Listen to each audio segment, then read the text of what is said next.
મહેસાણા જિલ્લામાં ચાંદીપુરા વાયરસનો પગ પેસારો થતા આરોગ્ય વિભાગ હરકતમાં છે। વિસનગર તાલુકાના એક બાળકમાં ચાંદીપુરા વાયરસના લક્ષણ દેખાતા તેને વડનગરની સિવિલ હોસ્પિટલ ખસેડાયો, જ્યાં તેનો લેબોરેટરી રિપોર્ટ પોઝિટિવ આવતા તંત્ર દોડતું થયું। હાલ આ બાળકને પીડિયાટ્રિક ઇન્ટેન્સિવ કેર યુનિટમાં રખાયું છે, જ્યાં સઘન સારવારને પગલે તેની સ્થિતિ સુધરી રહી છે। સાબરકાંઠા જિલ્લાના અન્ય 2 શંકાસ્પદ બાળકોના સેમ્પલ પણ તપાસ અર્થે ગાંધીનગરની લેબમાં મોકલાયા। આરોગ્ય વિભાગ અને હોસ્પિટલના બાર્ડ વિભાગના નિષ્ણાંતોના અનુસાર કાચા અને લીપણવાળા ઘરોની તિરાડોમાં રહેતી સેન્ટ ફ્લાય એટલે કે ઝીણી માખી કરડવાથી આ વાયરસ ખાસ કરી બાળકોમાં ફેલાય છે।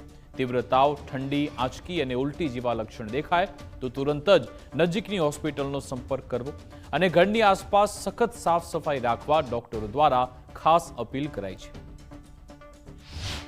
હાલમાં ચાંદીપુરા વાયરસના 3 શંકાસ્પદ કેસીસ અત્યારે અમારી હોસ્પિટલમાં સારવાર હેઠળ છે, જેમાં એક પેશન્ટનો રિપોર્ટ હાલમાં પોઝિટિવ આવેલ છે અને સઘન સારવાર હેઠળ PICUમાં દાખલ છે અને જેનું સ્થિતિ અત્યારે સુધારા ઉપર છે।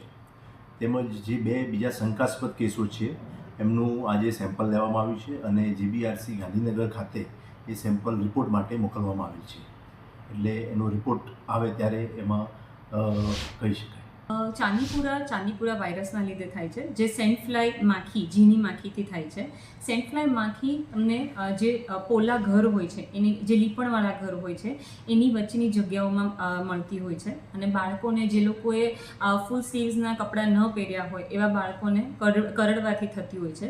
એના તમને લક્ષણોમાં ખૂબ વધારે તાવ આવવો, ઠંડી આવી, બાળકને ખેંચ આવી, ઉલટી, માથું દુખાવો એ બધું થતું હોય છે અને બહુ ટૂંક સમયમાં બાળક ખરાબ થતા હોય છે। એટલે તમને ક્યારે આ એક બી લક્ષણ દેખાય તો તાત્કાલિક બાળ વિભાગ અને નજીકની હોસ્પિટલમાં જવા વિનંતી।